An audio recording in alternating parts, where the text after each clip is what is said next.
वो के कविता जो कि केसीआर की बेटी हैं, उनका अरेस्ट हुआ। विपक्ष ये आरोप लगा रहा है कि ये मिसयूज ऑफ एजेंसीज है। इसको आप कैसे रिस्पॉन्ड करते हैं? क्योंकि काफी देर से अरेस्ट पड़ा था। अब इलेक्शन तो कब का चल रहा था केस भाई? मिसयूज ऑफ एजेंसी का सवाल नहीं है। टाइमिंग,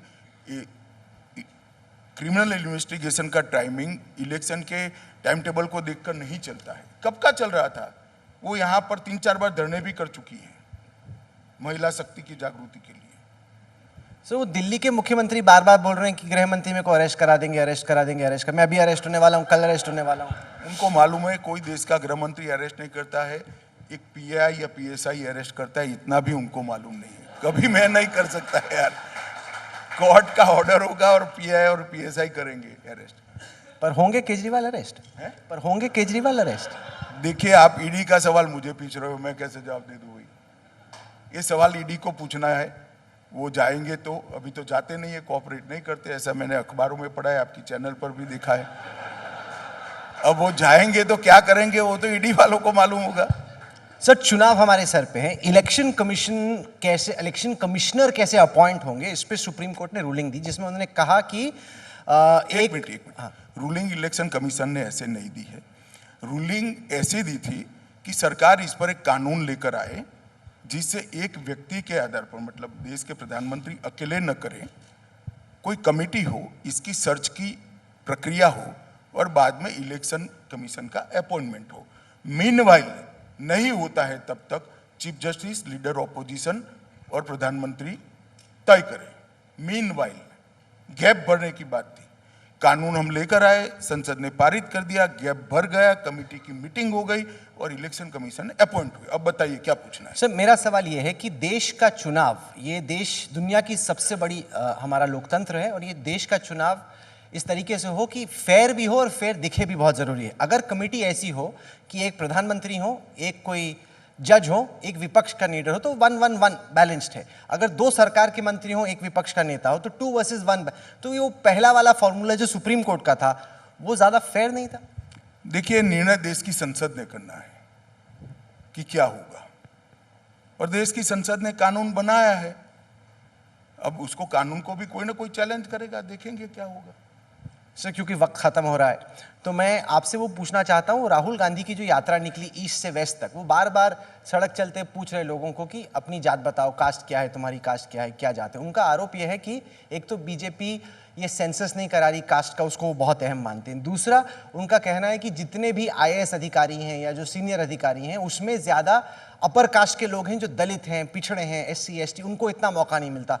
तो उस पर आप कैसे देखते हैं? देखिए, राहुल गांधी को कुछ NGO कुछ पकड़ा देते हैं और बेचारे बोलते रहते हैं। आप इनके स्टेटमेंट का एनालिसिस करिए।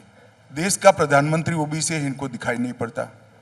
देश की कैबिनेट में 27 मंत्री OBC है, उनको दिखाई नहीं पड़ता, और वो जॉइंट सेक्रेटरी गिनने में लगे हैं।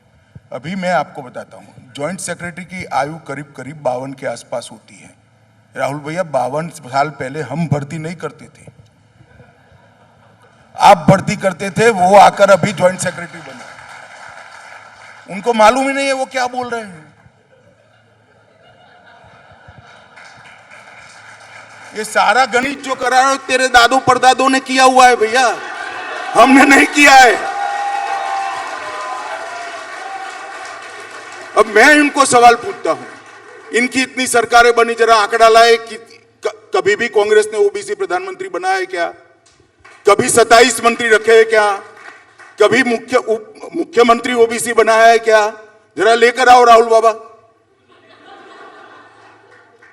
मैं तो अब एडवाइस दे नहीं सकता, अलग पार्टी के नेता है, उनको जो चिट्ठियां मिलती है उसको जरा क्रॉस चेक करा है, इसका हिंदी अनुवाद करा है। अंग्रेजी में लिखी हुई चिट्ठी हिंदी में बोलते हैं तो बड़ी तकलीफ होती है, उनको तकलीफ, मुझे तकलीफ नहीं होती है। अमित शाह साहब, आप देश के गृह मंत्री हैं, देश की सुरक्षा व्यवस्था आपकी जिम्मेदारी है। मणिपुर के लोगों को आपका क्या मैसेज है? वहां पर इस वक्त स्थिति पहले से बेहतर है, लेकिन एक डिवाइड सा बन गया है समाज में। उस गैप को पाटने के लिए, वो दूरी को जोड़ने के लिए, देखिए, मेरा तो मैसेज बहुत स्पष्ट है। दोनों कम्युनिटी को, नस्लीय हिंसा से किसी का भला नहीं हुआ है।